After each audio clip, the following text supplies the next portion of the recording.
So the things that are in operation on this planet is that white people want to kill us. I want you to understand that. They want to kill you. And it has nothing to do with what the kind of degree you have, what kind of car you have, what kind of title you have, what fraternity you belong to, what religion you belong to. They want to kill you because that is part of their plan. There are any number of reasons why they want to do that. I'm not going to waste my time trying to figure out why they want to kill us. But I know that's what they want to do. And they want to do it in many different ways.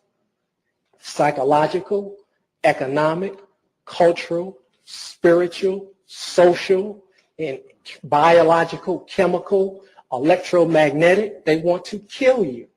But they also want to make money in the process of your death. Now, I saw a brother when I was coming in, he was smoking a cigarette. So now he's going to kill himself, but they're going to make money off of his death process.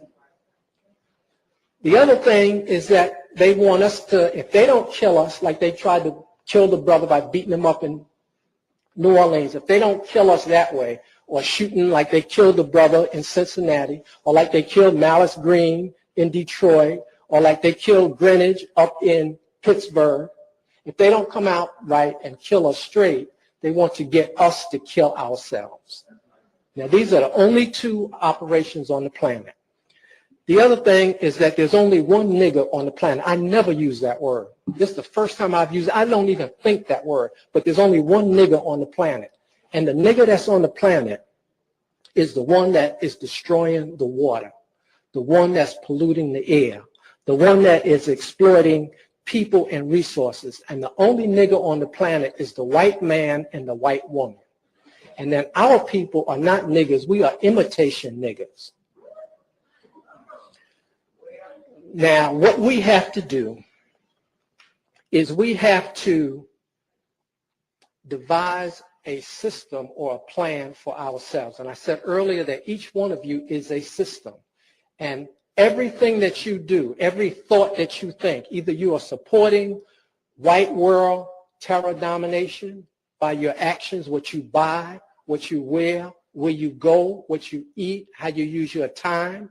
You are either supporting the white people in their process of death, or you're for African liberation. It's one or the other. And if we don't use our time wisely, then we are engaging in a form of subtle suicide. Because as I said earlier, their system is still going on. They still have these images on TV that are going on. They're still warehousing our children in the special ed, giving them Ritalin. There are no jobs. We fill in the hospitals. So their system is not stopping. And then finally, I want to say that we need one idea. And we're not thinking about a solution to the problem. We're dealing with all these other things, but these are diversions from the solution to the problem. And we have to start to think about a solution to the problem so that these young brothers and sisters who are here now, who are 15, 16, and 17, are not here 25 years later talking about these same problems. Now, how do I know that the white people know that we are going to come up with a solution to the problem? I know it because they have retina scans, they have what they call racial profiling, DNA banks, and they're monitoring our people to try to prevent the one person from coming up with the one idea. And the one idea is how we are going to exterminate white people, because that, in my estimation, is the only conclusion I have come to. We have to exterminate white people off of the face of the planet to solve this problem. Now, I don't care whether you clap or not, but I'm saying to you that we need to solve this problem because they are going to kill us. And I will leave on that. So we have to just set up our own system and stop playing and get very serious and not be diverted from coming up with a solution to the problem. And the problem on the planet is white people. Okay.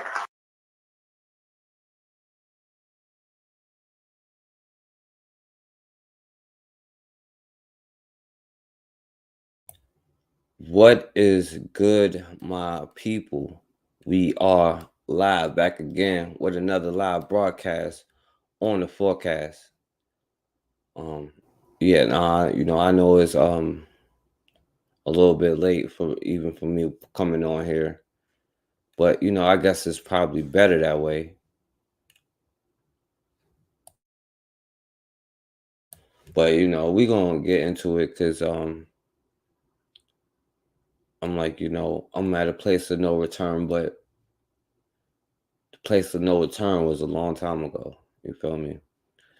So y'all, I'm gonna just go through this, and I'm gonna start off with some other, but then I'm gonna show you something more important, I guess. But first of all, I guess I'll just set it off like this.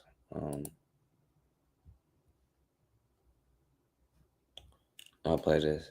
Now, a lot of people been going in on your boy Tyrese because just listening to what he talking about. I was born Latino. I mean, the Latin community is grounded in family, loyal, entrepreneurs, businessmen and women, literally represent the dream, the grind, the hustle, doing whatever it takes to stick together against all odds. Family, the Latin community is grounded in... He posted on Instagram, "Sometimes I wish I was born Latino. I mean, the Latin community is grounded in family, loyal, entrepreneurs, businessmen and women, literally represent the dream, the grind, the hustle, doing whatever it takes to stick together against all odds. If us as Black culture was more grounded in these integral, magical nuances of us, we would be dominant." He says, "I've learned a lot from the Jewish community, sticking together, eating dinner every Friday together. I've learned a lot about the Muslim community throughout all my travels in the Middle East. They have a father structure where they honor their fathers in the Middle East. The thinking and the mentality is that they would much rather have a son over a daughter because they know that there is nothing like the leadership of a father and a man being the head of the household. I have no idea how we lost our way. We can't get anything done and accomplished. As a fragmented culture, insecure, threatened by each other, competitive towards our own race, killing ourselves every single day. Previously, the majority of us is Black men, and the millions are locked up in prison. Of course, we are beyond powerful, influential, and successful. But imagine if we all linked up like the other communities have linked, poured and built up on each other instead of moving like fragmented and dysfunctional. We have what it takes to take over the world. We are nothing trying to do it alone. Please chime in. Would love to know your thoughts on this. Now, I'll play. I know sometimes a lot of people wish they wasn't born Black. You know what I'm saying?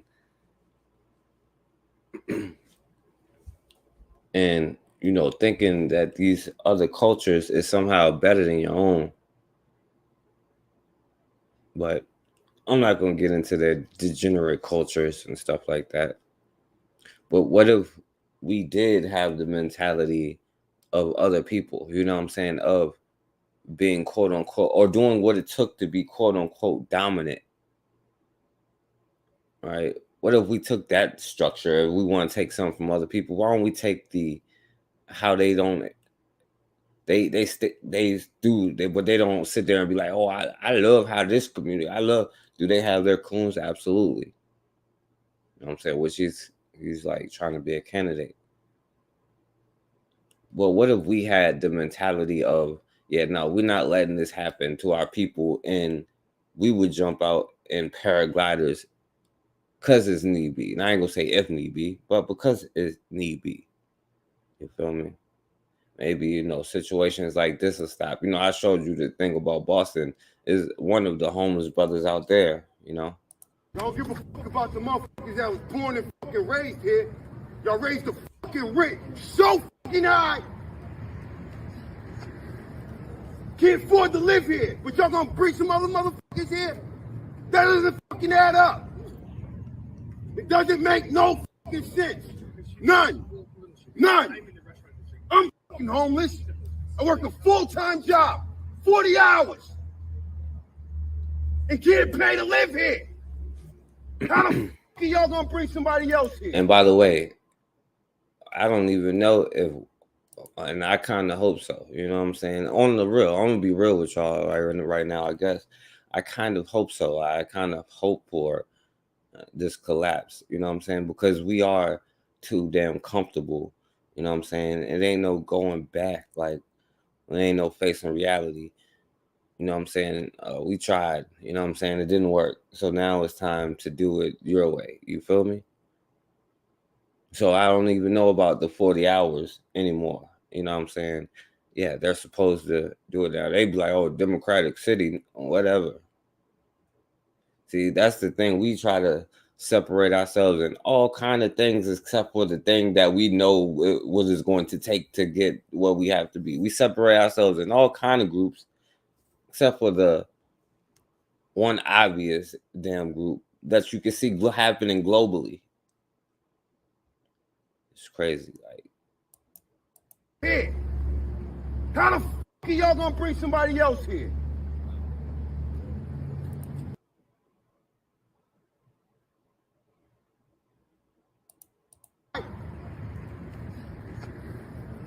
Can't afford to live here, but y'all gonna bring some other motherfuckers here? That doesn't fucking add up. Y'all give a fuck about the motherfuckers that was born and fucking raised here. Y'all raised the fucking rate so fucking high. Can't afford to live here, but y'all gonna bring some other motherfuckers here? That doesn't and raise the rent so high, you know what I'm saying? But of course, fucking we're add not up. slaves, so It doesn't make no fucking sense. None. it adds None. all the way up. I'm fucking homeless. I work a full-time job, 40 hours, and can't pay to live here. How the fuck are y'all gonna bring somebody else here? Now I don't even that's my thing. I don't know how other people aren't tired of it. You know what I'm saying? That was my thing. Like, I'm just surprised that so many people haven't been tired enough of it to, you know, want to take whatever means necessary to make it stop. Like, I don't know, man. And then, you know, on the news, you know, and I guess it got so bad that, you know how they report on it though, but hell, I even seen on my local news that they finally talking about Haiti and what's going on over there. You know what I'm saying? And if you ain't see it, you can see it.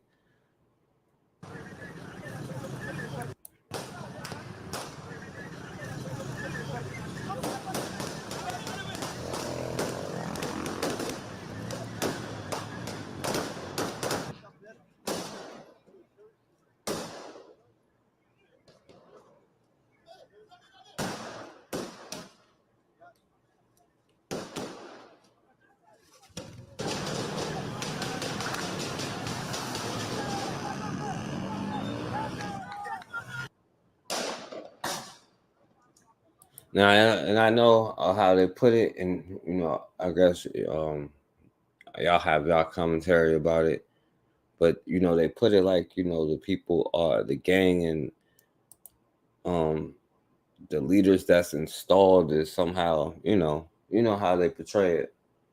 But yo, it is on the streets, like yo, it is what it is, you know what I'm saying? Like, and for me, I'm like, listen, you know, but anyway.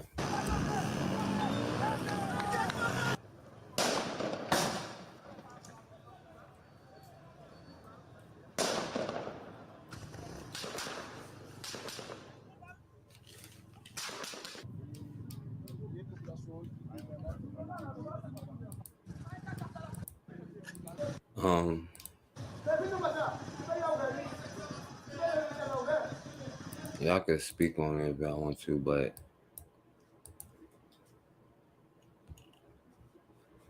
The already dire human rights situation has deteriorated even further amid unrelenting and expanding gun violence, with disastrous consequences for Asians, said Turk.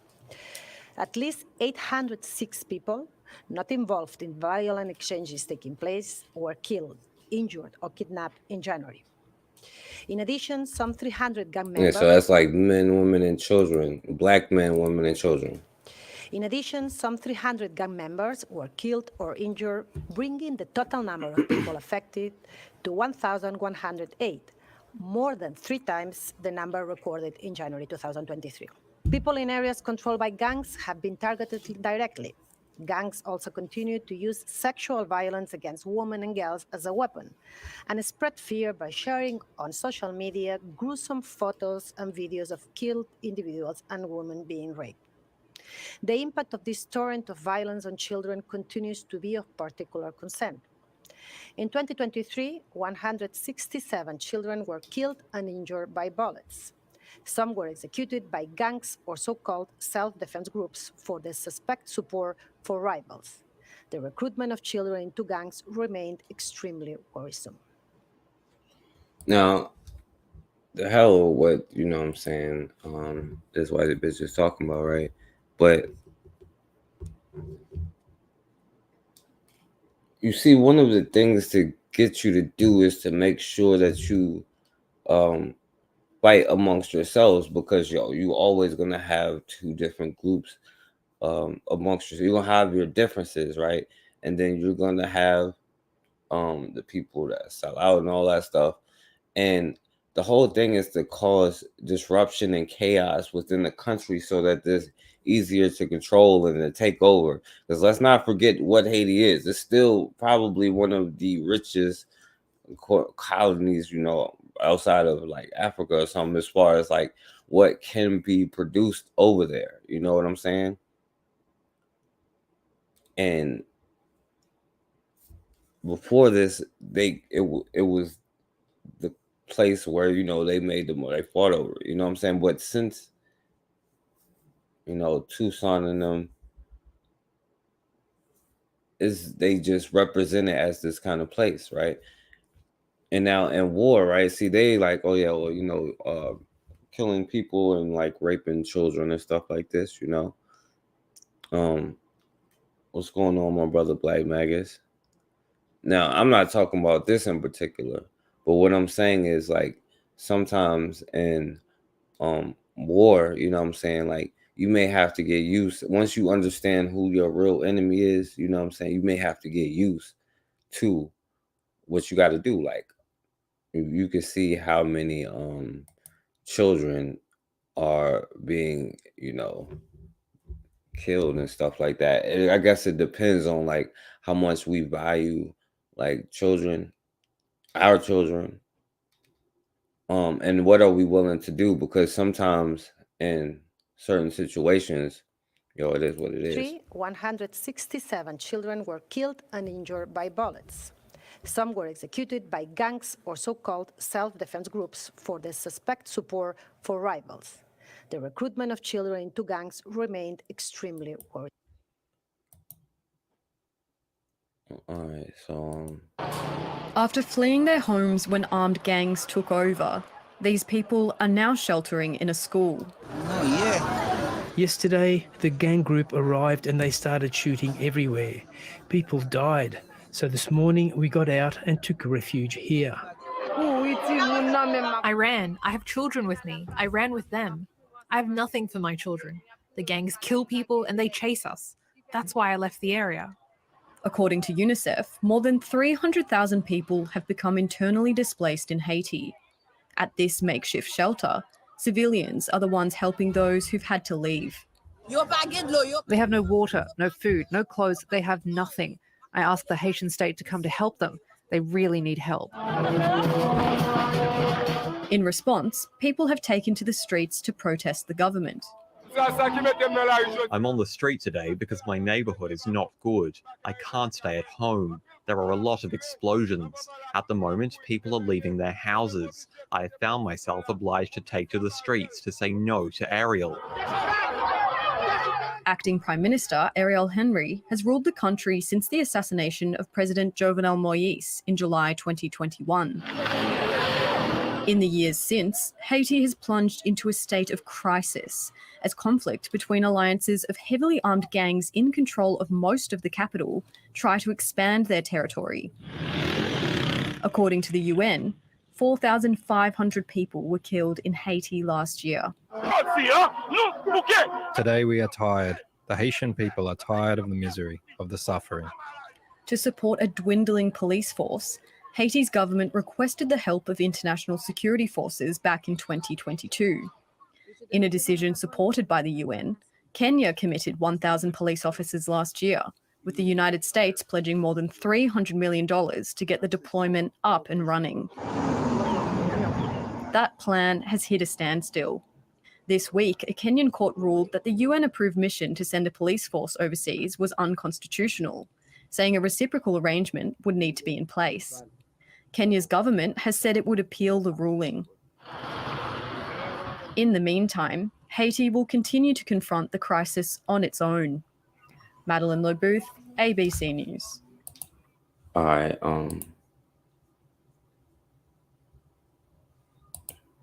Haiti's embattled capital. I wish I As could have residents- used other stuff, but they're too long, and that's why I use like certain news things. But anyway, Protested against overwhelming gang what's violence. going on, Raw? Many here say life has become unbearable. I'm on the street today because my area of Pernier is not good. I can't stay at home. There are a lot of explosions. At the moment, people are leaving their houses. I have found myself obliged to take to the streets to say no to Ariel. Ariel refers to Prime Minister Ariel Henry, who has held office without elections since the assassination of President Jovenel Moise in July 2021. Many Haitians consider Henry an illegitimate ruler. The entire republic must rise to make Ariel Henry respond. We can no longer stand the insecurity. Nothing is functional, not even the democratic institutions. We want elections free of gangs. The head of state is now even involved in gangs. The whole country is gangsterized. Gangs now control an estimated 80% of Port-au-Prince and vast swaths of the countryside. Gang killings doubled last year to 4,500, and kidnappings surged by 80%. Gang members also engage in widespread rape and sexual assault of women and girls. Nenel And see, like when they be like, "Yo, like we'll never let Haiti our foot." I mean, I understand because you should be like, "Yeah, I'll never let my foot off Britain, Spain." You know what I'm saying? France, Belgium, Germany. I shouldn't let my foot off none of these fools' necks. You know what I'm saying? But when they say that, like you think like the whole, like it's has to be going on somewhere at some point around the world since, you know what I'm saying, being introduced to European culture, you know what I'm saying, there has been like some kind of genocide or massacre, you know what I'm saying, on us, El Volme was injured in a shootout in his neighborhood of Solino. On Sunday, I was sitting with a friend near my house when 3 bullets came in. One hit me and broke the bone, but I don't have the means to go to the hospital. According to the UN agency UNICEF, more than 300,000 Haitians have fled their homes because of violence and insecurity. I ran. I have children with me. I ran with them. I have nothing for them. They kill people. They chase us. That's why I left the area. Last year, the United Nations came up with a plan to bring several thousand police officers from Kenya to help stabilize Haiti. But a Kenyan court blocked the deployment, ruling that it was unconstitutional. For now, Haitians say they can't see a way out. Rob Reynolds, Al Jazeera. Yeah. And so now you know all of this stuff now. Like I said, man, the thing is to cause, fear in us and this displacement, right? And I mean, what if you woke up tomorrow morning and your block was like Haiti, you know what I'm saying? Except for it was, you know what I'm saying, people going against the gangs of America, the real gangs of America, the biggest gang in America, right? What would you do? How would you even be prepared of that, But you know, and speaking of that, y'all remember like when first y'all boy good old Joe got in office, this happened where the prime minister of Haiti was like assassinated. Now they're like, oh yeah, what are we gonna do? But this brother was shot. And aid in the ongoing chaos on the heels of the assassination of Haiti's president, the White House announced today. This after a total of 17 men, including 2 U.S. nationals, were arrested in connection with the murder. ABC's Marcus Moore is in the capital city of Port-au-Prince for us. Tonight, the FBI and the Department of Homeland Security dispatching senior officials to Haiti to help investigate the brutal assassination of President Jovenel Moïse. The country in utter turmoil. The Haitian government requesting American troops to help keep the peace. The government officials here declaring a state of siege. They urge people to stay in their homes and to remain calm. And that is what we have seen here. This is a moment of calm, but the concern is that this city, Port-au-Prince, and this country could descend into chaos at any moment. Tonight, many questions remain about who killed the president and why. Nearly 24 people are now under arrest. 2 seen here dragged by police through an angry crowd. Officials parading suspects in front of the cameras along with a large cache of weapons. 2 are American citizens, James Solage and Joseph Vincent. A Haitian judge leading the investigation says the Americans claim they were only acting as translators for the assassins. I asked Acting Prime Minister Claude Joseph about their role. They have said that they were only merely translators in the midst of this operation. Yeah, they was translating. It was like, okay, yeah, he was like, tell him he goes to sleep at 7:30. He'll be laying with his wife, and they translated it for the translators. And that they were set up. Is that true? Only the investigation can tell. President Moïse's murder has left a power vacuum here in Haiti. And a lot of people in the international community in the United States are watching and wondering who's in charge here now. Is there a power struggle going on right now? Who is in charge here? Let's go send the American Negro to go ask them, you know, is this, I know we caused the destabilization and stuff like that, but it seems like you two are going to fight each other. So who's in control, do you think, you know, so he can get that intel and all that? Who's in charge here now? Is there a power struggle going on right now? Who is in charge here in Haiti? I don't know if there is a power struggle. I'm not paying attention to I whether should have said Dessalines in charge now. or not there's a power struggle. I'm paying attention to giving justice to President Jovenel Moïse, his family, his wife, son and daughters. The people are in shock. The people, myself, I'm in shock because no one would ever think that President Jovenel Moïse will be killed, tortured in his own house. 19 suspects are from Colombia. The head of the Colombian police says they makes you wonder how like somebody could get that close to a president of a country, right? You know what I'm saying? How they can catch them in their own house. Makes you wonder how it was done, right? And can it work in other places? You know, I don't know. How did they get into the president's house? Suspects are from Colombia. The head of the Colombian police says they traveled into Haiti in 2 teams through the Dominican Republic. He said they were recruited, but wouldn't say who recruited them and why. They wanted him. They wanted to remove him. They wanted him to step down. And we can understand what is going on. But let the investigation tells the truth. Do you believe there's any possibility that this crime that was committed here in Haiti was an inside job? Listen, those foreign mercenaries couldn't just come on their own and kill the president.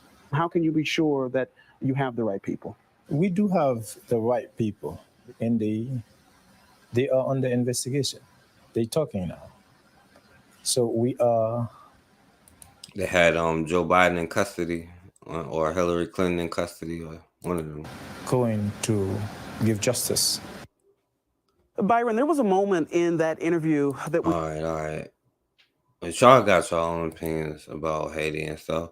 But, while all of this is going on, this dude had, who gets safe travel back and forth over there.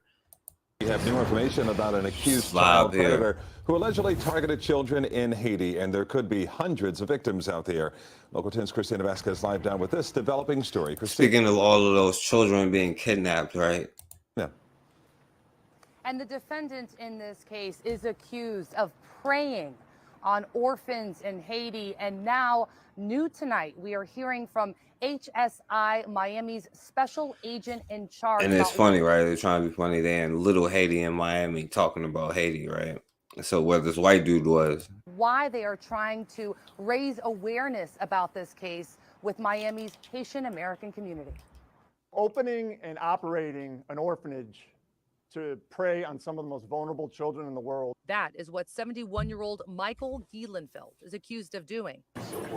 Federal investigators say he traveled from MIA to Haiti several times to prey on kids living at St. Joseph's Home for Boys, which served economically disadvantaged children in and around the capital of Port-au-Prince. I believe he was traveling down to Haiti in order to sexually exploit children using an orphanages that he ran as the cover. Federal investigators say several individuals reported that Gielenfeld sexually abused them when they were minors living there. Homeland Security Investigations has a priority of investigating what's known as child sex tourism. That's individuals who leave the country for the purposes of exploiting children overseas. We sat down with Homeland Security Investigations Miami Special Agent in Charge, Anthony Salisbury, who explained why they are trying to get the message out about this case to the Haitian community in particular. We have concerns that this subject had access to hundreds of children over the years who would be young adults at this time, that he owned and operated these orphanages between 2006 and 2010. So if you believe you're a victim of any exploitation by this individual, or any exploitation at the orphanages that he ran and operated, we want you to contact HSI. Oh, wait, not just this slob dude here. Pretty sure it was multiple of them because they got all kind of scams. They all that money they got for that earthquake that they had, you know what I'm saying, that just came up missing that the people never got, you know what I'm saying? But whatever for that, you know what I'm saying? The problem is like, yo, how do we always end up to be the ones dying all the damn time, you know? Immediately. The Haitian community already dealing with a lot, trying to do everything we can for the people of Haiti across the board, including the exploitation of their children. And we want to make sure we're there working together to combat that threat. And that is why they say if you have any information about this case. No, yeah. What's going on, Anthony? What up, Awana? Yeah, well, I was talking about hold on, I want to stop real quick. Yeah, I was talking about what's going on in Haiti because now even they mention it on the news and stuff like that because it's getting so crazy over there. But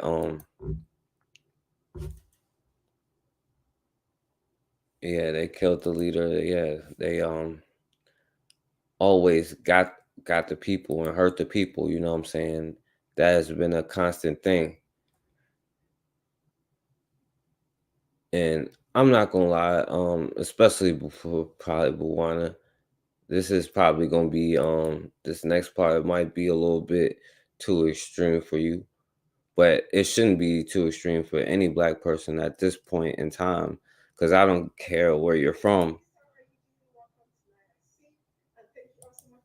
It's still the same stuff over and over. You know what I'm saying?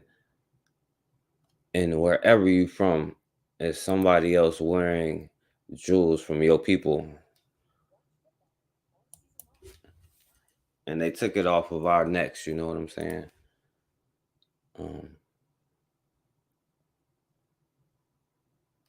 Hold on, let me pull one other thing up real quick before I go to it, though. There's only one part I want to play.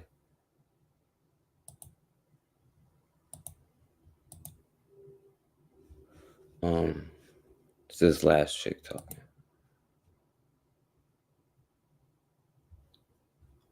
right, hold on. Let me bring it back up.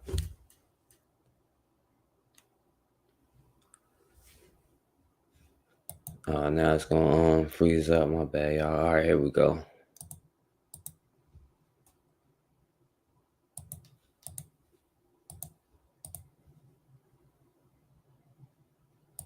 I just wanted to play the last part, this last one, because they said something that makes me curious. And like flower looking at it. That's not right. You went all the way to Africa to physically take black people from their homes, shove them in on boats where a lot of them got diseases and died, tell them where they could sit on a bus, tell them which schools they could go to, which water fountains they could use, which bathrooms they could use, and that's sugarcoating it. Those are just terms. I'm not even describing all the disgusting things they're having. And they don't even want revenge. They're letting you guys skate by asking for equal rights. That's it. And you're still saying no? They are not as angry as they should be. Y'all are. Yeah, let me play this one more time, because maybe y'all listen to this. The Nissavan girl said even want revenge. They're letting you guys skate by, tell them where they could sit on a bus, tell them which schools they could go to, which water fountains they could use, which bathrooms they could use, and that's sugarcoating it. Those are just terms. I'm not even describing all the disgusting things they're having. And they don't even want revenge. They're letting you guys skate by asking for equal rights. That's it. And you're still saying no? They are not as angry as they should be. Y'all are getting off easy, and you're still saying no? Fuck you. Some people look at. No, this is no, some people is not angry because they're scared, you know what I'm saying? And that's the thing. But what I don't understand is why, because you see what happens to like black people all over the place, you know what I'm saying? Now I wanted to play this, right? Because here they're trying to put a ban on militias. So let me see. I just have a question for all the right-wing conservative 2A gun nuts that insist that we need to keep living like this because you need your AR-15 to protect you from the government and the tyrannical government's going to come. What are you worried that they're going to come and do? What are you guys so fucking afraid of? I would love to know, please. I'm concerned how you willingly get millions of people into a train, how you willingly get millions of people to work hard labor for free, and how one is willingly lets himself be tortured and stripped away from his human rights till they're not needed no longer. You take the only tool people have to fight back, and you are left with nothing but defenseless citizens that can easily be ruled over by a tyrannical government. That's what I'm concerned about. Democrats are proposing a bill. Now, this fool is a coon dude who's kind of irrelevant, but you know, could find themselves running afoul of federal law under new legislation being proposed in the House and Senate Thursday that seeks to curtail paramilitary activity. The Preventing Private Paramilitary Activity is being introduced by Senator Ed Markey from Massachusetts and Congressman Jamie Raskin of Maryland, both Democrats. No kidding. Now, when they say this, preventing private paramilitary activity, the reason why we don't be tripping about that, because you ain't gonna do a damn thing. We some biatches, if you know what I'm saying. But and the thing is, right, it's like it's how they use it, right? They'd be like, oh yeah, David Duke is KKK, but also Farrakhan is just as racist and his group is just as radical and all of that stuff. You know what I'm saying? So anything that you build for yourself, you know, you have to understand that, you know, they use a lot of that stuff against you. Now, well, fortunately, I guess for a lot of black people, even the radical groups and stuff like that is not that radical. You know what I'm saying? It's just, we say black people, we're for black people, and that's like as radical as it gets. You know what I'm saying? And like I said, I don't get it because we die by the boatload for like hundreds and hundreds of years. You know what I'm saying? So I wouldn't even be afraid to take it as far, you know. But anyway, because I was just watching it, and this is like one of the groups that's like near in my area, because I told you there's a lot of places in the woods and stuff like that where these fools be meeting up when they stop sleeping with their cousins and they meet up, you know.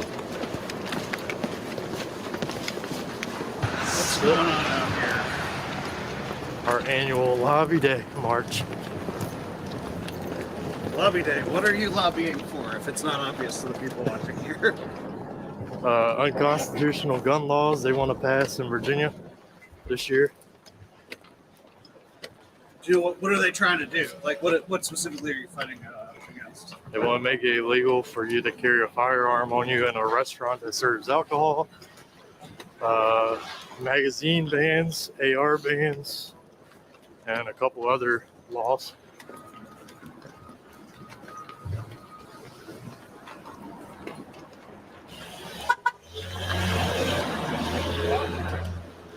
No, I could tell you, I've never. They don't be walking around like that. They are downtown, but I don't know when this was. It must have been like a Saturday afternoon or something, or it couldn't have been. It might have to be like I don't know when, because it's usually way more busy. So nobody was down there, unless they blocked it off or something.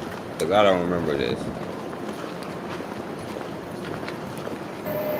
But anyway, they went In the down. United States of America last year, 2023, just this year. All right, so I'm not gonna go through this because they said something. I ain't write it down. But the point is, these is groups out here training, to get their stuff together. And now it's irrelevant what they do and what they don't do. What's relevant is that I know that we are not practicing the things that we need to practice. You know what I'm saying? It's not much of a dig on the guys. Now, this is true. A lot of, especially these white boys from the county and stuff, you'll see a lot of them with the Confederate things on their pickup truck or on a damn belt buckle or whatever. But a lot of them do be out there hunting. A lot of them have guns and they have certain skills with the like machinery. Like they would create certain things. It's just certain things that we ain't learning. You know what I'm saying? And they are also armed. They are armed to the T. You know what I'm saying? And that's not a joke. It's just unfortunately a lot of us are so afraid. We're like, well, let's let whatever handle it. But you cannot do that. You know what I'm saying? And I'm gonna be real with you. It's not like, oh yeah, well, we don't get prepared and wait for them. It ain't no more waiting for them. It's time for you to be on out, because you wait for them, you know what I'm saying? We'll be just fighting just like we have been, or enslaved like we have been. It's like you take the fight to them. You know what I'm saying? Walk this way and see if we got anybody. I guess as a reminder, boys, I got 2 spare mags in my backpack. Obviously, our goal is to go home at the end of the day. But the difference between us and them is they believe in their paycheck and we believe in what we're standing for.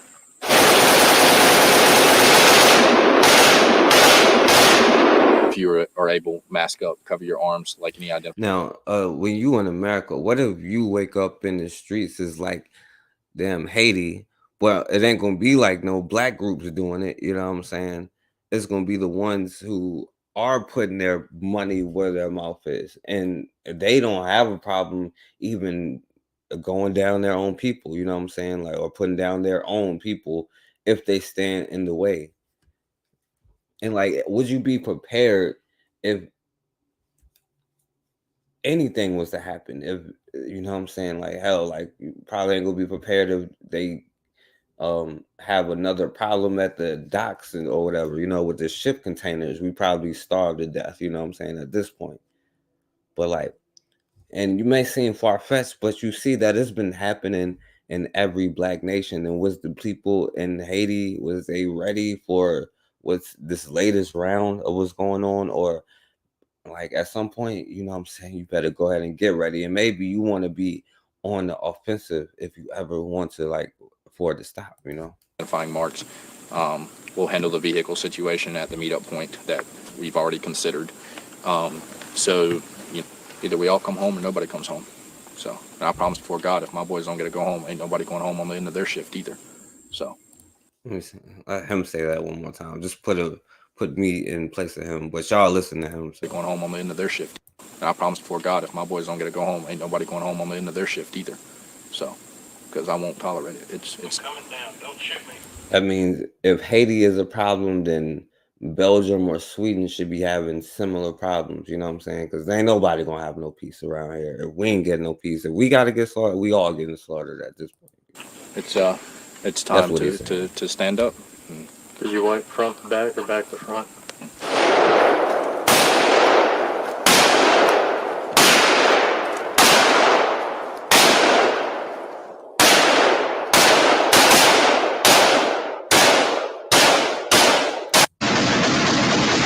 Every little breathing mistake. No, and the thing is, right, are they more prepared than me? Absolutely. And that's why we always losing, you know what I'm saying? Because we're thinking about surviving, I guess, another day, but that's a part of being able to survive, is to make sure that you actively protect your peace, you know.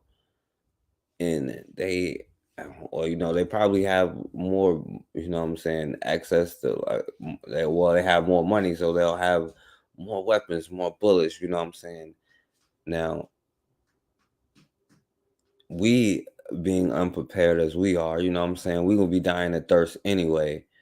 But like I said, you see the streets of Haiti, you know what I'm saying, and this was a common thing in the streets of America, and Black people with less resources was prepared to defend themselves. But we have never been prepared for what actual war that they brought to us, which is like, that's the European mentality, you know what I'm saying? It's just what Europeans do. And as long as we don't do that, then they'll be Europeans, you know. Holy shit, does it show every little breathing mistake, every little grip mistake? It does, you can really tell. Go back first.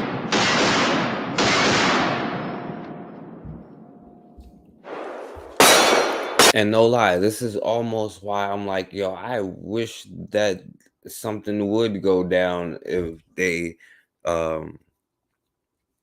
had their World War III, which I don't count it, you know what I'm saying? I agree. I think, Raw, you said it. It's only been one World War, you know what I'm saying? And that's when we first encountered them.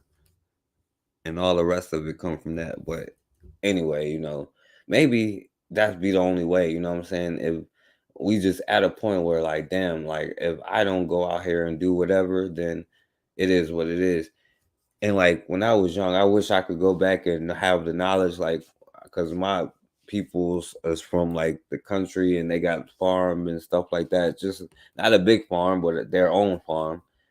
And he was like showing me how to kill the chickens and, like, and clean them and all of that stuff that they do, you know what I'm saying? But I didn't want to do it, and I didn't. I just wanted to, like, play football or something, you know what I'm saying? Like, I think that you should be having children learn how to, you know what I'm saying, kill an animal, and, like, have to, especially if you got to eat, or like to go hunting, to get them used to being able to do something like that, you know what I'm saying? Or if they ever had to do it, you know what I'm saying, they could, you know what I'm saying, handle themselves with the gun, or have to take the life of a living creature to survive, you know what I'm saying? So, like, I think that we should be having our children do stuff like that, and learn more skills and stuff, like technical stuff. But that's not up to me to decide. So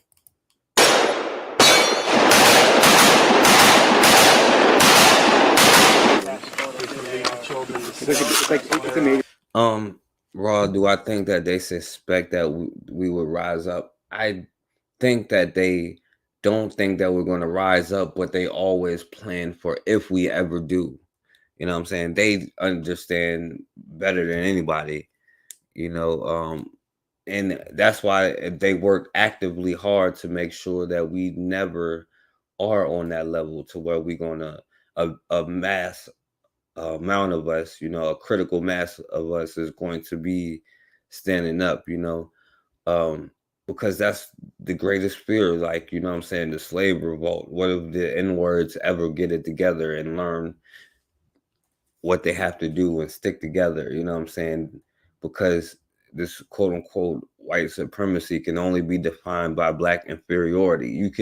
They cannot be superior unless you are inferior. So they have to try to actively keep you in positions to where, you know what I'm saying, we is getting slaughtered by the millions, but never putting that together and being like, hold on, why don't we just protect ourselves, even if that's what we have to do?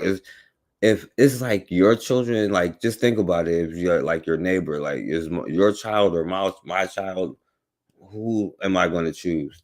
You know what I'm saying? I would say mine. You know, I don't know. Yeah, I mean, yeah, we would definitely win. You know what I'm saying? That's not the question. You know, and that's why I'm like, I don't even know why it's so hard for us to do, because we haven't even been slaughtered off the planet yet. It's not even close. Like, they can't even reproduce. They're just dying just from sunlight. You know what I'm saying? But for some reason, it's just always this. We got to love everybody, people of all colors and stuff. We will have a QRF on standby. If if shit does hit the fan, somebody will come along, play army and clean up. Come on, that was good.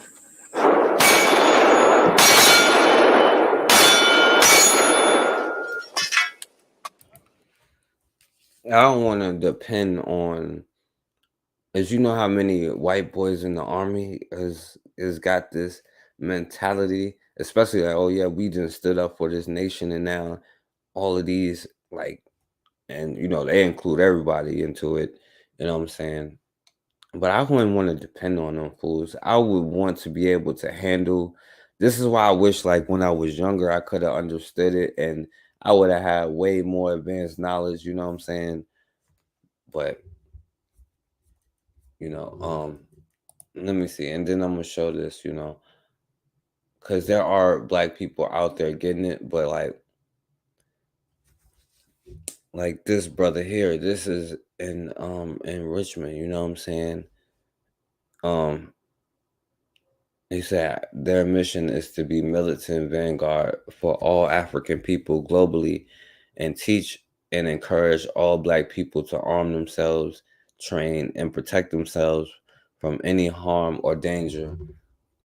We believe in self-reliance and determination with only other African allies, So this is what they say, right?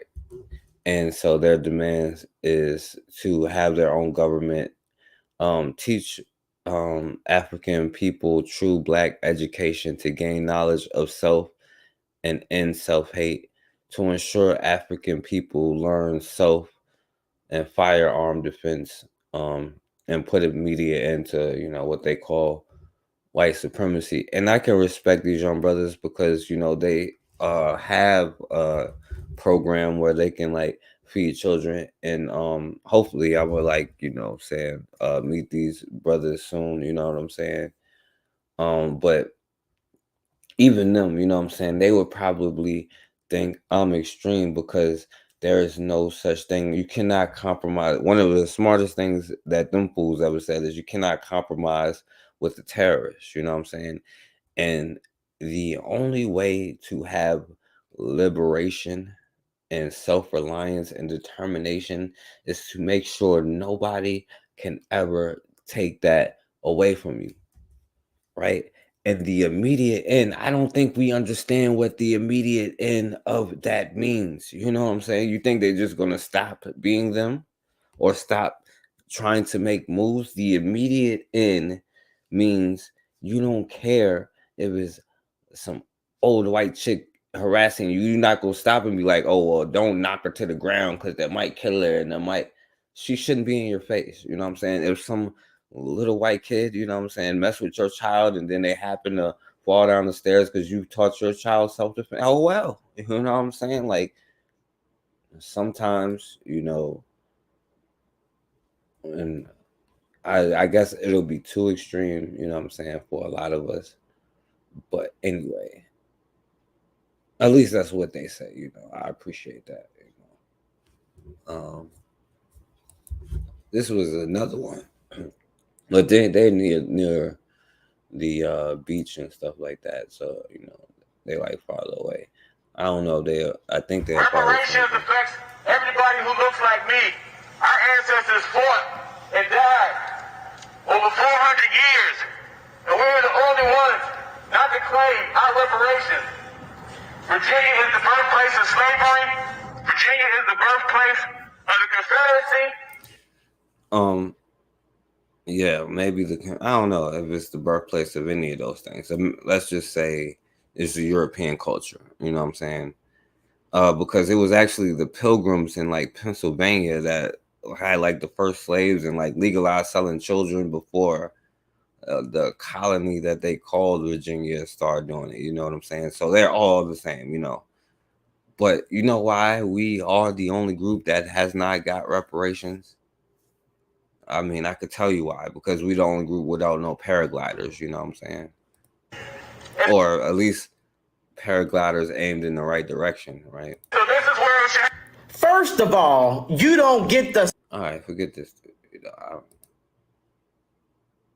Because reparations affects everybody who looks like me.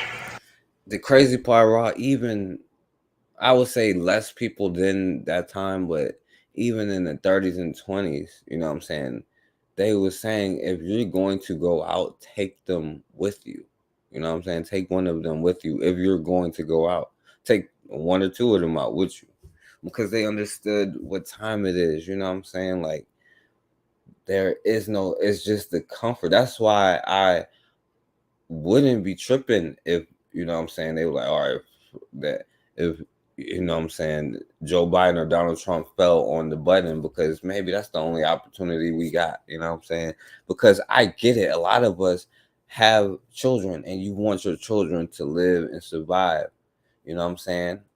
So I guess it's easy for me to say this, but sometimes, you know what I'm saying, like, you just saw how many children in Haiti Everybody who looks like me. Our ancestors fought and died over 400 years. And we're the only ones not to claim our reparations. Virginia is the birthplace of slavery. Virginia is the birthplace. Now, I can still work with these brothers, especially if they doing like good things, you know. Yeah, you like they have like dues and stuff that come with it, but like that's why I want to see, like, you know, what's going on, even if it's to go to feeding black children only, you know what I'm saying, black children, then I'm cool with that, you know what I'm saying. But you can't call yourself a militia group unless you know what time it is, you know what I'm saying, unless you know the problem, and unless you know that there can only be there. Like, it's crazy because like the places where all those resources are, like they call Haiti the richest colony, which is why they fought over it until black people kicked everybody out. Now you see where it's at. And then you go, every place that I've been that's been black, like the Bahamas, is like so beautiful there, but the people there are like so poor, you know what I'm saying? But then meanwhile, these white people got a small area with a resort and make all of this money from tourism. And a lot of the people, they sit there and tell you don't go off the reservation because like they could rob you or do all kind of stuff, but they charge so high. We was like, no, we're not paying like all this. Like, we went to the market where the people were, and everybody's cool as hell. They got like a hustler mentality there. They sell you stuff, but they sit there and tell you not to go off of there because they're gonna rob you and hurt you and kill you, when they ain't do any of that stuff. You know what I'm saying? They showed us love, you know what I'm saying? And they give you like reasonable prices for stuff, you know what I'm saying? Like, you got people selling food, you got people selling stuff, and a lot of people just gonna stay on the joint, you know? And at the end of the day, right, the only way that you can call yourself a militia is if you do militia type stuff, which is to protect the sovereignty of your people, you know. But let me see. Black people to be able to work the same jobs as a white person. That's all he wanted. He didn't ask for handouts. But these ghetto fools right here, they don't want to work. They don't want to get a job. As it ain't even started in the right spot. I shouldn't even play this dude because he's like irrelevant. Now back to these fools right here. I am so sick of people feeling like they are entitled to everything when they haven't worked for anything at all. Martin Luther King didn't even ask for reparations. He didn't ask for that. He didn't ask for handouts. He didn't ask the government for white people to give up their money and give it to black people. He didn't ask for that. Martin. You're right. You're right. I'm not even gonna go. He was like, he didn't ask for that. He demanded it. You know what I'm saying? He said something. I forgot what I was gonna say. Luther King wanted opportunities. Martin Luther King wanted black people to be able to work the same jobs as a white person. That's all he wanted. He didn't ask for handouts. But these ghetto fools right here, they don't want to work. They don't want to get a job. Yo, and so they do owe me. And you know what? All of it is mine. You know what I'm saying? I'm entitled to whatever the hell I want to have. You know what I'm saying? And there's only one way to take it. You know what I'm saying? You ain't entitled to say this land is mine, this river is mine. You can't own land, but they felt entitled to do that. You know what I'm saying? I'm entitled to grant my children peaceful living by whatever means that they have to do it. You know what I'm saying?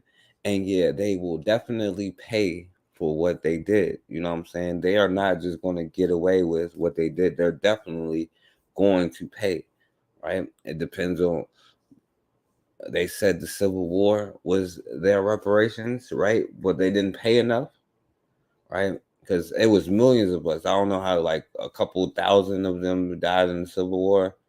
So that means that they didn't pay enough. You know what I'm saying? It depends on how they want to pay. You know what I'm saying? But yeah, you are entitled. No, I forget.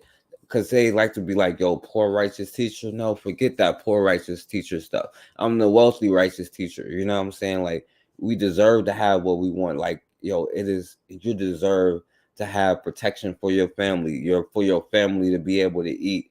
You know what I'm saying? You deserve not to have to labor and slave for somebody else. You know what I'm saying? How do you get it? You go out and make it yourself. And it's not going to be equal because we haven't made it that way. You know what I'm saying?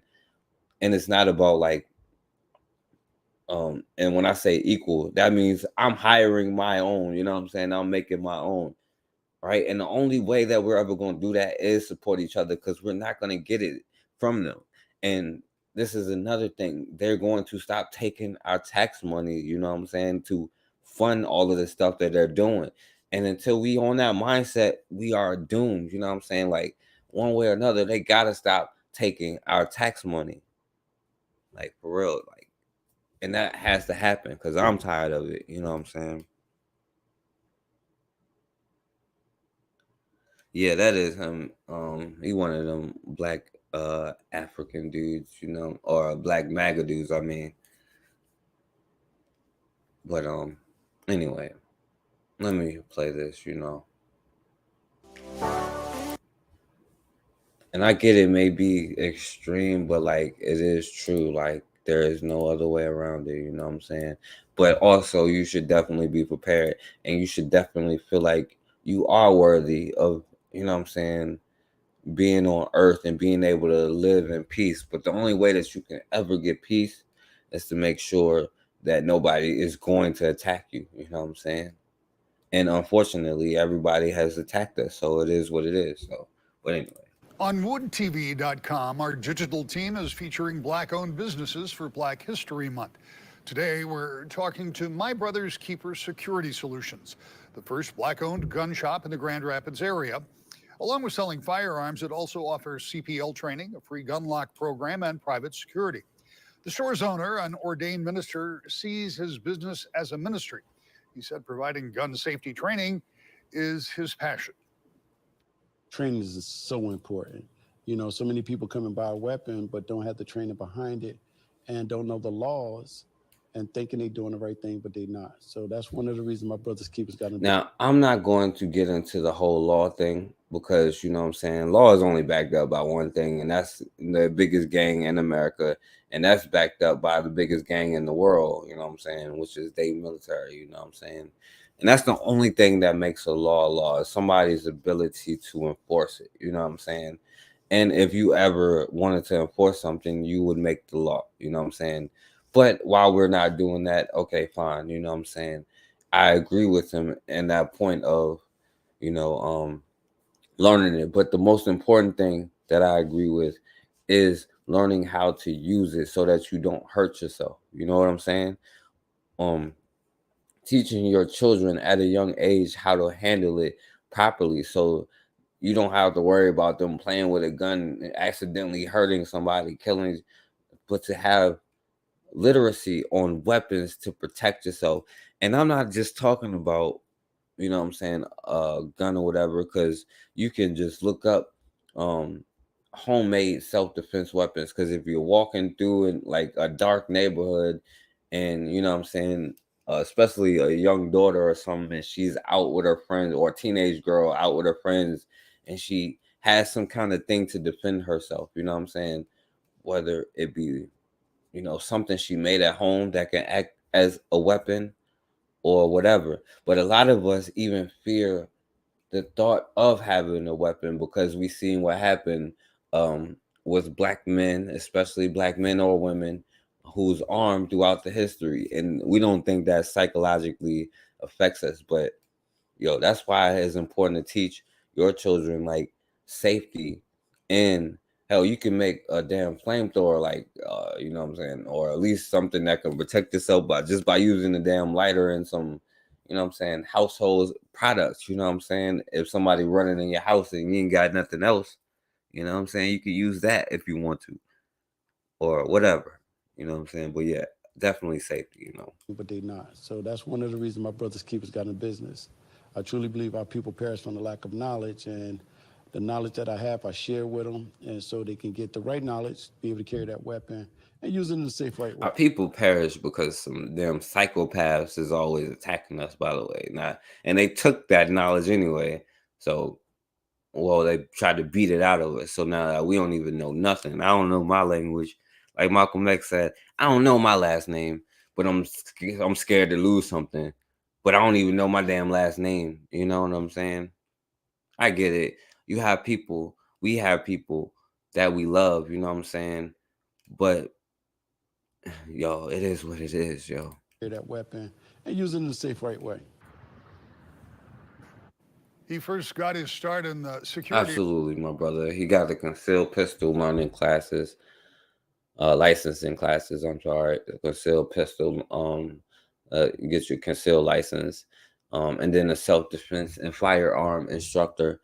And also, you don't have to go to like a range or nothing. You can go to like just go out in the woods or something and practice, you know.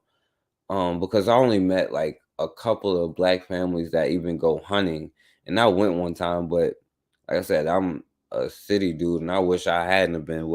I had fun going, you know what I'm saying. I ain't even, I shot the gun, but I didn't get to kill it. But you get to go to different places where you can practice with handguns, hell, throwing knives, throwing stars, whatever. You know what I'm saying?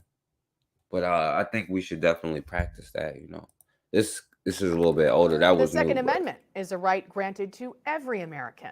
But for many African Americans, they're not always given a warm welcome into our country's gun culture. New tonight, the owners of the only black gun shop in St. Louis tell our Ryan Henson why Philly. Now, like I said, I'm playing some news stuff, but you get the picture. You get the idea. You know what I'm saying? You're not on the news, so you do you. The void is so important. The shop is small, tucked away in an office plaza off 270 in Hazelwood, but the work, groundbreaking. Anything that you could basically want that's legal, we can most definitely get it for you. Prime Protection STL Tactical Boutique has everything from small concealed carry handguns to AR-15s. They take pride in You know, I think I don't know if it's illegal now, but you know, rocket launchers are legal and they're not like super expensive either. That's just interesting. Helping protect the community. It really helps when you get that call at 3 a.m. and your student is on the other line telling you thank you. We've had a few instances where our students have had to use their firearms. Each sale starts the same way the company began, with education and training. That's really what we're here for, because there's too many good people being lost at the hands of criminals. So for us to be able to provide that to them makes us sleep really well at night. Armand and Bridget Reed Wynn began training the community in her mom's basement back in 2016. They opened this shop a year ago. As their clientele grows, the void between the Black community and gun community shrinks. We went to those NRA shows where we didn't feel welcome. We went to the gun shows where they were still flying the Dixie flag. We did all of those things, and yes, we felt uncomfortable, but we knew that we had to do it for the greater good of our community. And that response has been immense. Next month, they're expanding to meet the community need. It's so important to make sure that people have the ability to feel comfortable. Let's say RPG 7s are so popular is the low cost, anywhere from $500 to $2,000 for a launcher and $1,000 to $500 per rocket. So yeah, there you go. And they're doing this, and also just to know that they are not a criminal for exercising their Second Amendment rights. Crime Protection STL, educating, protecting, and inclusive to everyone. We want the moms and pops and the grannies and the cousins to make sure that they can feel comfortable in gaining this knowledge. Ryan Henson, 5 on your side. Since opening, Crime Protection has trained more than 8,000 people of all backgrounds. Yeah, of all backgrounds. No, we're only training people of one background. Well, I train them, but the way that they train us, you know what I'm saying? If you know what I mean.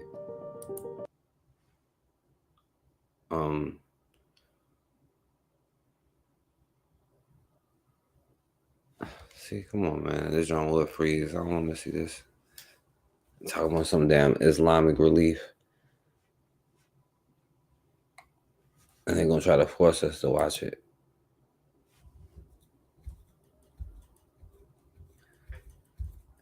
And then so many black people be like, oh, yeah, well, we should watch them. No, the Arabs is no different than the same ones. You know what I'm saying? Like, they in the same category, the same group, all of that. You know what I'm saying? But anyway.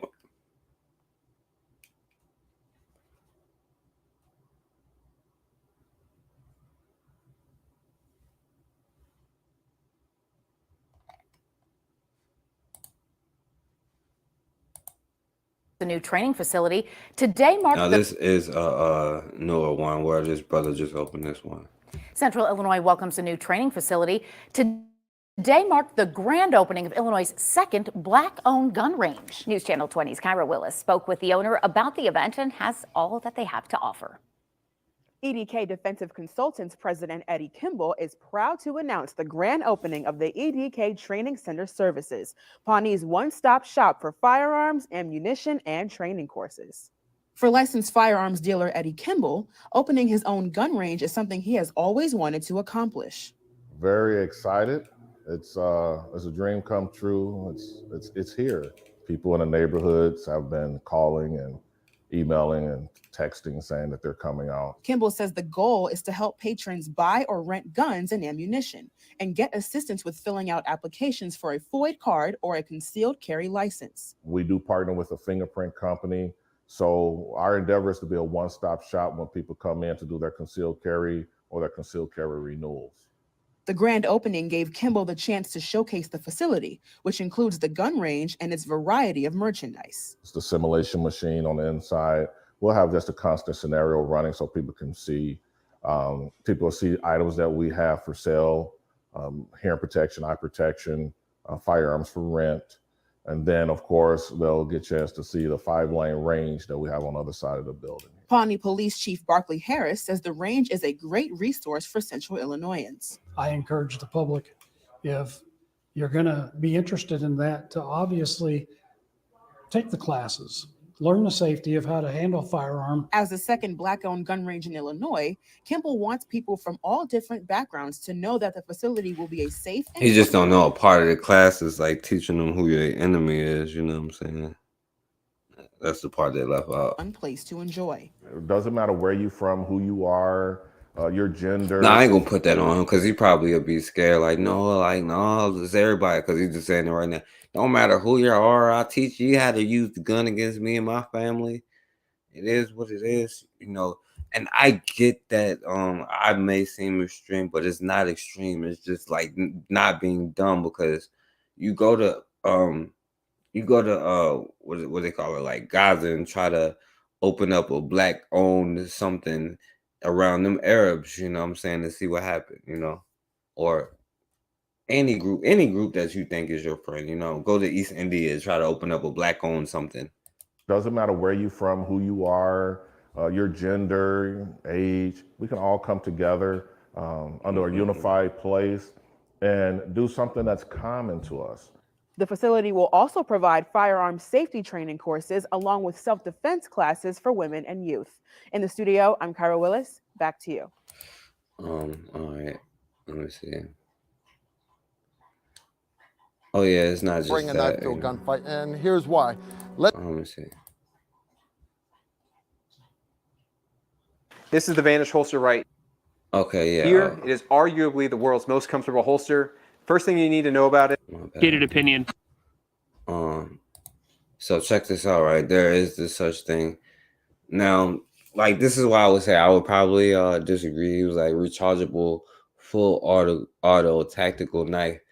It said it will make hundreds of cuts per minute and can run up to 3 hours. Nobody needs to cut things so fast. You never know what you need to cut, you know, and nobody needs to ban these weapons of war. You know what I'm saying? But you don't know that you are in war. And this, you know, it's still the same group, you know. This is why I disagree with them, because this is a militia group, you know what I'm saying? And it's part of militia and is being ready, you know. Let's say you've got your primary weapon system, you're coming in through the house, and all of a sudden you come into a room or hallway, wherever, and the combatant, as you turn a corner, he's right there and he actually pins your rifle down to your side. Now you can't get this rifle up. Where do you go from there? Now you grapple, everything else, that's fine. Rely on the other assaulters to save the day. Okay, that's fine. You want somebody else to bail you out. But how about you save yourself? Now, what are my choices from here? I can't get my rifle into the fight.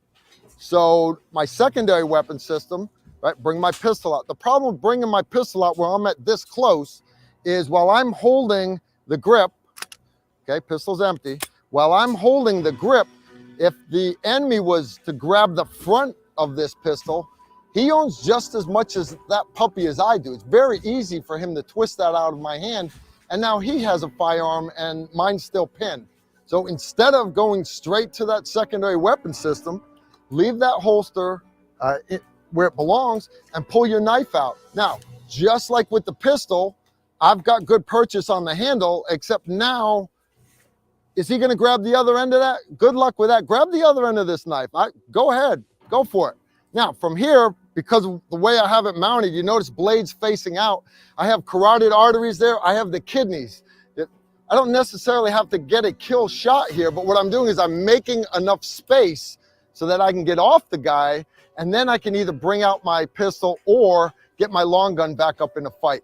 So for these people that say, don't bring a knife to a gunfight, I'm here to tell you, brother, don't sell yourself short. Make sure you have all the tools that you can get that job done. You got any questions or comments? All right. All guns are individuals, and the Taurus G. Now, this is for people like me who ain't got a lot of money, you know what I'm saying, or something that you can just get, you know. Now, I would suggest that you at least spend, you ain't even got to spend a rack on it, but at least like $700-800 to get something okay, you know what I'm saying, if you ain't got a lot of money, you know. 3C. Now, the Taurus G series is a gun that I have reviewed a lot. I've actually reviewed the G2C, the G3, the G3C. ammo. Now, you have to vet dry fire practice with ammo, but dry fire practice is the best, most affordable way that you can get good. And a lot of people these days are using the Mantis Trainer. I would suggest that over self-defense, but 380 is definitely still good enough. 10 shots in the head is 10 shots in the head. So if you aim well, you're going to be fine. Now, this has a 3.4-inch barrel. It only weighs 19 ounces, and it comes with two 10-round magazines of 380. So you get a double stack capability with a very easy to shoot pistol for really cheap. These come in for about $280, and coming from a company like Ruger, that in my opinion is a step up from Taurus in quality and manufacturing, that's really good.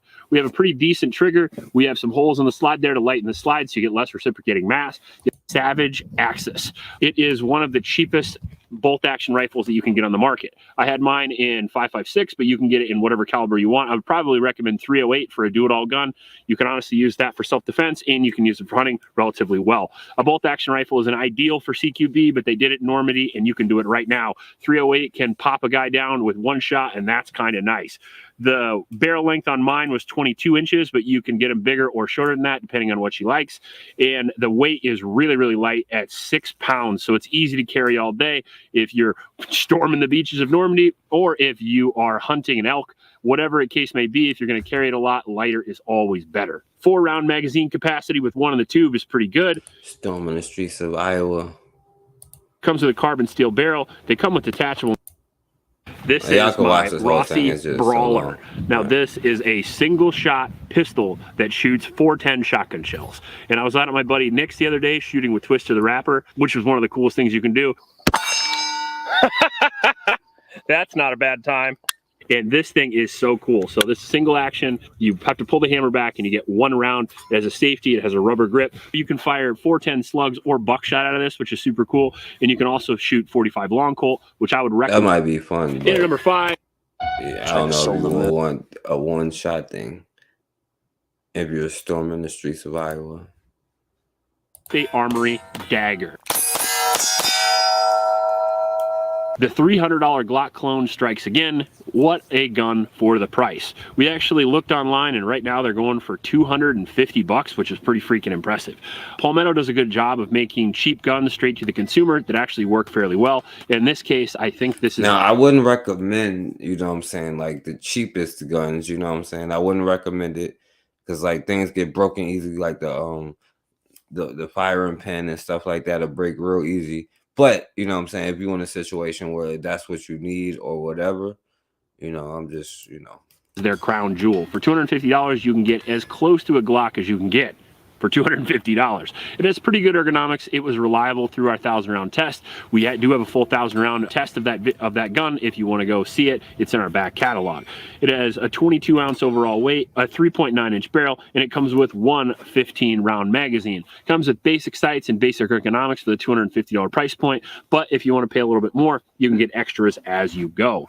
It's a reliable semi-automatic 9mm pistol that you can use for just about anything. You can carry it, you can use it for home defense, and because of that reason, it's certainly one of the best guns on this list. And I really do like the Dagger for whatever cost. If it was $500, I would. We have the Canik TP9 SF. Now, the Canik has been doing the damn thing for a while. I remember seeing these like 10, 12 years ago on a Nothing Fancy video. It was like the first time I'd ever seen one. And they're a striker. Home defense, like if you have your house and you're trying to defend your children or your apartment or whatever it may be, and you want to do it. I'd be willing to say you should have a shotgun in every home. The right? Mossberg 88. Now, of all the guns I would recommend for home defense, like if you have your house and you're trying to defend your children or your apartment or whatever it may be, and you want to do it for under $300, it is tough to beat the Mossberg 88. I had one of these when I was in college. This was literally my home. Not this one right here. This cool FDE version, but you can even get this one for under $300. But I had a pistol gripped folding stock version. I got at a pawn shop for $100, and that was my apartment defense gun.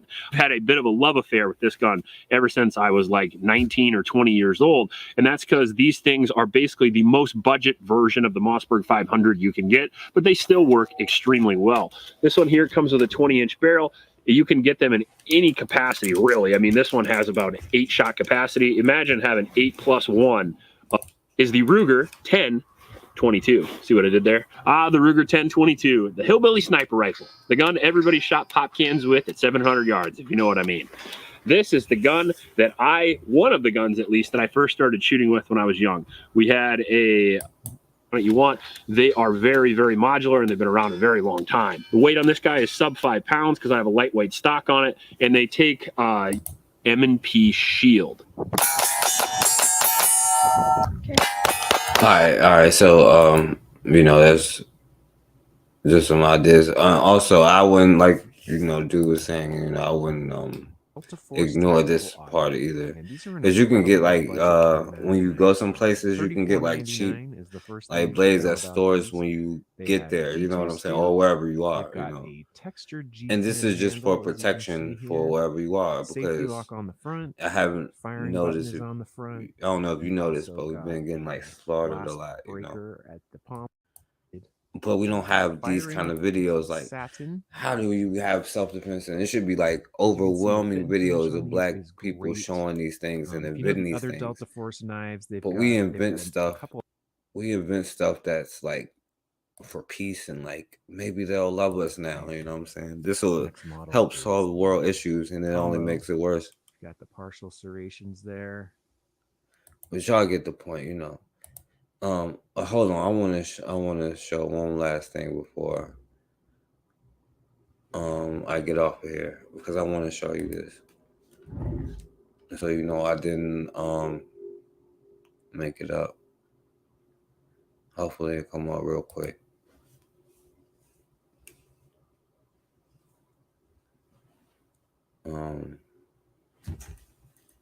Let's see.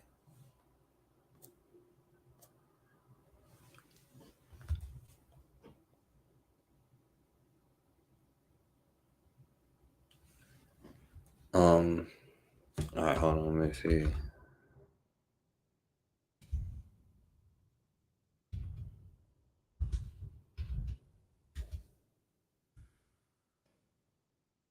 All right, hold on, my bad, y'all. I got you.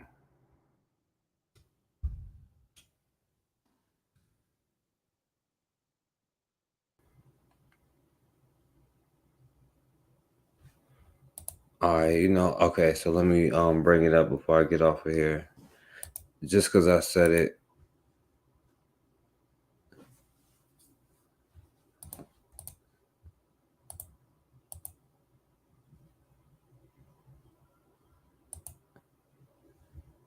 All right, so yeah, can you own a rocket launcher? And yes, you can. You know what I'm saying? Yes, you can. Okay. Price.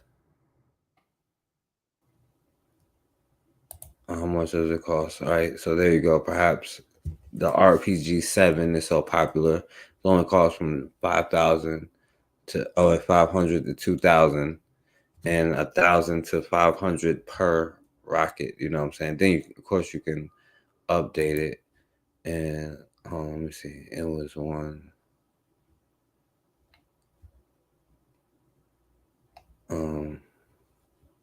Let's see.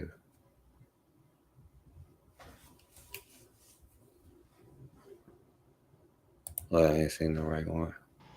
Firing in 3, 2, 1.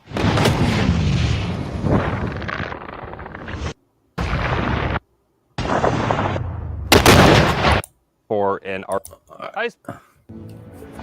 See what an Watch live RPG sports 7 can do. No hidden fees or long-term contracts. Speed ready. This is legal. Firing in 3, 2, 1. Something happened. I don't think it went off. That sounded like backblast.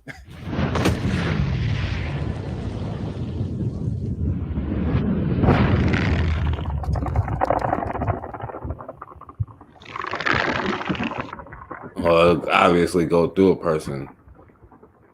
Get ready. Okay. Make history. All right. Firing in 3, 2, 1.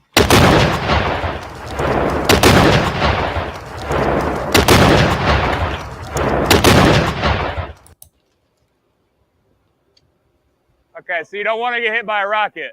No, I don't think you want to get hit by a rocket. Body parts going over the freaking dirt. How did our cameras not get hit? I'm glad they didn't. Or guts. Over by those camera, there was tons of pieces of skull. I guess I'll make it worse for y'all. It's the host's skull. I wouldn't even say what the host's host. It's the little skull and the little guts. You got the skull, I got the brain. Here you go. Okay. Nice. Okay. You gotta collect them. More They'd guts. probably be worth more. Over by those camera, there was tons of pieces of body. Oh, that stand is oh my god. Chunk of the rocket. That's part of like the propellant booster.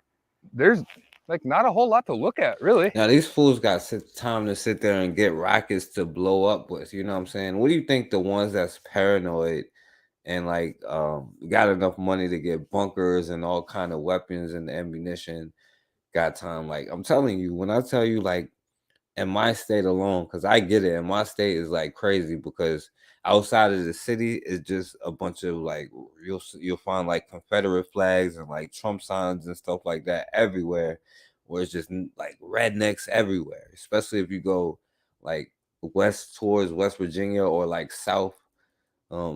It's a bunch of rednecks everywhere, you know what I'm saying?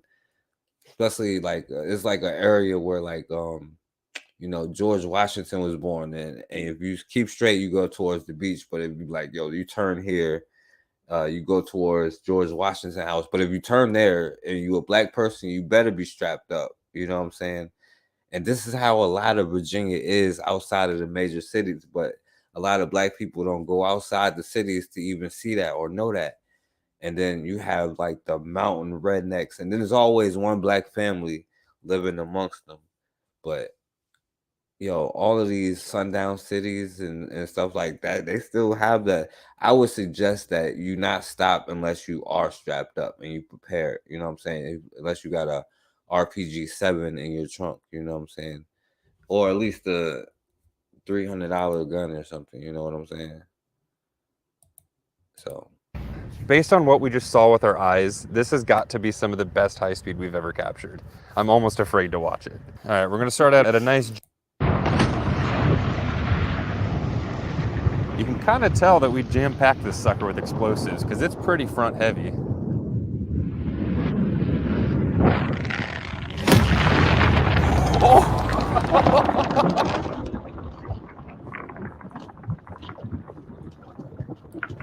all right, I'm gonna stop it here, y'all. I'm gonna get off of here. I know that I probably scared a lot of people off today, you know what I'm saying? But that's all right, Look, at the end of it's not all right, because at the end of the day, like we are stuck in a situation until you're not scared to face the truth, you know what I'm saying? And the truth may be that there may be only one answer, you know what I'm saying? And there may be different ways to that one answer, but it's still only one answer at the end of the day, and I don't think that we want to like recognize it, but we are in a place of no return. You know what I'm saying? We didn't put ourselves here. We didn't ask for it. I didn't ask for it. But this is definitely a place of no return. It's like, it's slave or nothing. Like, the brother said, you either fighting for us or fighting for them. I'm like, no, you either fighting for us or you're not. You know what I'm saying? And if you're not, then we are doomed, and this might as well get hit with one of them, because we worried about the new world order and all of this stuff. We haven't even caught up with the last world order yet. You know what I'm saying? We about to starve now with the last world order going out. You know what I'm saying? We dependent on that. Like, at the end of the day, like, we are in a place of no return, and until we even get that point where like you may have to make a decision between your child and not your child, if you know what I'm saying. Because like it is what it is. Like, I didn't make it this way, you know what I'm saying? It wasn't me, you know what I'm saying? But there is no return, you know what I'm saying? That's why people say, oh, we gonna go back to Jim Crow, we gonna go back to slavery, we gonna go back to, if they remove one law or affirmative action or something, we gonna, oh Lord, they didn't kick the lady out of Harvard. You know what I'm saying? Of course they was gonna kick her out of Harvard. I'm surprised it was a black lady in Harvard to begin with. You know what I'm saying? But the problem is, I'm not surprised that it's a white bitch in the HBCU when they not gonna kick her out. You know what I'm saying? That is the problem, and I'm not surprised by that either. But there is no return. You know what I'm saying? You have to like, it is what it is, and especially for the black militias who got respect and they can do different things, but a militia is a militia, bro. Like, you know what I'm saying? Is what it is. And you already are dying, you know what I'm saying? Like, we already are dead, you know what I'm saying? Like, you go to the grocery store and like you're going to pay like $50 and not get anything, you know what I'm saying? They own seeds. They say you have to pay me for to plant the seed or to plant here or to fish here, you know what I'm saying? Or to hunt here. And they hunt you like it's all good, you know what I'm saying? Like, I hate to break it to you, you know what I'm saying? But there is no place of no return, especially for black militia, you know what I'm saying? Like, and it's not that you have to go that way. You don't have to take it that way. But whatever you do, it has to be like, yo, it is black people or nothing. Like, I ain't baking nothing for you, you know what I'm saying? I'm not, you know what I'm saying? Yo, it is what it is. And learning the difference between business and whatnot. Yeah, we are independent, you know what I'm saying? And the crazy part is, you know what I'm saying, George Washington on the freaking penny, right? I think it's George Washington. And he would have lynched me for saying this, you know what I'm saying? But yeah, man, like, we have to, because like rent is like $10,000, you know what I'm saying? For like, you know what I'm saying? They about to start charging for air. So, you know what I'm saying? How does that not make us mad? Like hell, there are people should be mad and storming the Capitol, which they are. But like, how does that not make us mad, you know? Yo, what's going on, Erica? What's going on? I appreciate you coming through. But I never understood that, you know what I'm saying? How are we not mad, you know? Mad enough to do something about it. You know what I'm saying? Like, yo, we is like sick.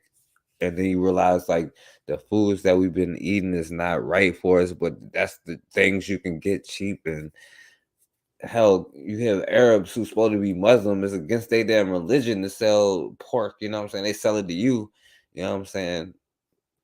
You got the shysters and they you know what I'm saying, inflation and not inflation, but like the predatory lenders, because you know, like, they can't charge high interest against their own, but to whoever they can.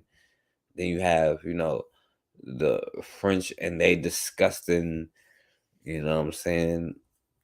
And you have all of them, you know what I'm saying? How are we not mad enough to like do something? You know what I'm saying? Like, I have no idea.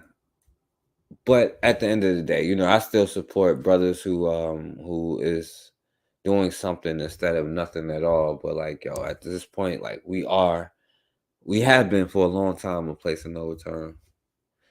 Yeah, only thing they're afraid of is us unifying. Yeah, exactly. As pacifism has been installed in us hard. Remember, the farmers in the EU had enough and fought back, forcing the government to give in to their demands. Yeah, anything that black people ever got is because it was to try to get us to stop whipping their ass, you know what I'm saying? In America, it wasn't the turn the other cheek stuff. It was the burn the city down, you know what I'm saying? You better look up all of them riots they had and why they tried to stop it and why they had to get us divided between black men and black women. And we sit here and argue about like American problems, which is a problem in America, but that's not a natural problem. And it's not natural that you die of like diabetes and you take a shot at like 50 some years old. And you know what I'm saying? Like, all of this stuff is not natural. You have like so many brothers just like locked up in cages because they're trying to keep up in the stuff. But like, that's the whole militia right there. If you can get them to turn it in the right direction. But that's no different if you look at an African country. If you can get them to point the guns in the right direction, or in Haiti, if you can get them to point the guns in the right direction, or in, you know what I'm saying, whatever hood in America, if you get them to point it in the right direction, you know what I'm saying, then you might even get a chance to return to the place where you was at. But I don't think we should. We should go higher than that, because, you know what I'm saying, they may only exist for us to transcend this weakness that we had as a human, that we love every damn thing and everybody. Maybe you can't love everything. Maybe you can't love everybody. Maybe you can't have sympathy for all quote unquote children. You know what I'm saying? Because maybe not all of them are children. Maybe some of them are kids. You know what I'm saying? If you know what I mean. But anyway, man, I'm gonna get off of here, because I know a lot of people probably left. But shouts out to Black Magus and Raw, and shouts out to Erica in the building, y'all. Shouts out my brother Anthony. My brother Bawana probably left when I started showing the other stuff. You know what I'm saying? He's like, oh Lord. It's just like, yo, with Gabriel Prosper, I'll leave with this. You like with Gabriel Prosper, he was like, man, look, we got to do it. And then that night, it was like a huge rainstorm. And I can hear the black people now, like, oh Lord, you know what I'm saying? This is a sign from God that we don't need to be messing with these white folk. Somebody snitch, you know what I'm saying? Don't ever think the people with the guns aren't the agent provocateurs. Yeah, I don't think that. I think that you should be, because you know, I know that, or you would know that whether you are an agent or not. And so you having whatever means to protect you and your family is like that. And that's why I'm talking about people in your area, or like-minded people in your area, because that you can meet in real life and see who they are, you know what I'm saying, and deal with them in real life, you know what I'm saying? But like, I know who I am, and I know what I want to defend or do or not do. And if you are, you know what I'm saying, in a situation like that, you know what I'm saying, because at the end of the day, you know, it is what it is, you know. But that's just me.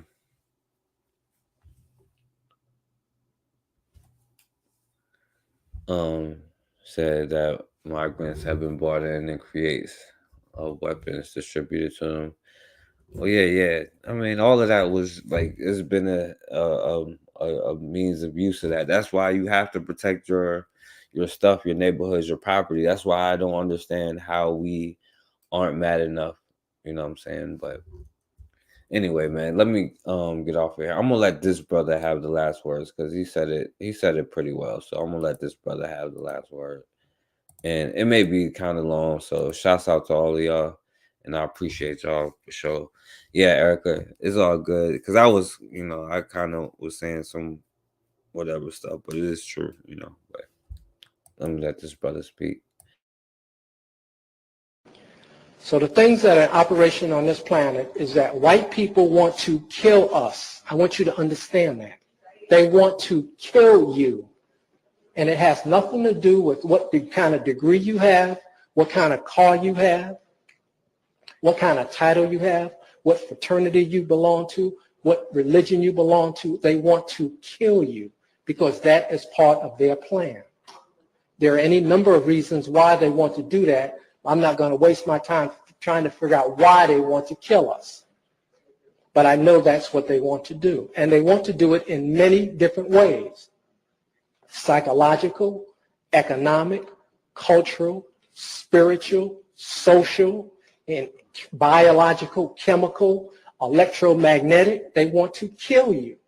But they also want to make money in the process of your death. Now, I saw a brother when I was coming in, he was smoking a cigarette. So now he's going to kill himself, but they're going to make money off of his death process. The other thing is that they want us to, if they don't kill us, like they tried to kill the brother by beating him up in New Orleans, if they don't kill us that way, or shooting like they killed the brother in Cincinnati, or like they killed Malice Green in Detroit, or like they killed Greenwich up in Pittsburgh, if they don't come out right and kill us straight, they want to get us to kill ourselves. Now, these are the only two operations on the planet. The other thing is that there's only one nigger on the planet. I never use that word. This is the first time I've used it. I don't even think that word, but there's only one nigger on the planet. And the nigger that's on the planet is the one that is destroying the water, the one that's polluting the air, the one that is exploiting people and resources. And the only nigger on the planet is the white man and the white woman. And then our people are not niggers. We are imitation niggers. Now, what we have to do is we have to devise a system or a plan for ourselves. And I said earlier that each one of you is a system. And everything that you do, every thought that you think, either you are supporting white world terror domination by your actions, what you buy, what you wear, where you go, what you eat, how you use your time. You are either supporting the white people in their process of death, or you're for African liberation. It's one or the other. And if we don't use our time wisely, then we are engaging in a form of subtle suicide. Because as I said earlier, their system is still going on. They still have these images on TV that are going on. They're still warehousing our children in the special ed, giving them Ritalin. There are no jobs. We fill in the hospitals. So their system is not stopping. And then finally, I want to say that we need one idea. And we're not thinking about a solution to the problem. We're dealing with all these other things, but these are diversions from the solution to the problem. And we have to start to think about a solution to the problem so that these young brothers and sisters who are here now, who are 15, 16, and 17, are not here 25 years later talking about these same problems. Now, how do I know that the white people know that we are going to come up with a solution to the problem? I know it because they have retina scans, they have what they call racial profiling, DNA banks, and they're monitoring our people to try to prevent the one person from coming up with the one idea. And the one idea is how we are going to exterminate white people, because that, in my estimation, is the only conclusion I have come to. We have to exterminate white people off of the face of the planet to solve this problem. Now, I don't care whether you clap or not, but I'm saying to you that we need to solve this problem because they are going to kill us. And I will leave on that. So we have to just set up our own system and stop playing and get very serious and not be diverted from coming up with a solution to the problem. And the problem on the planet is white people.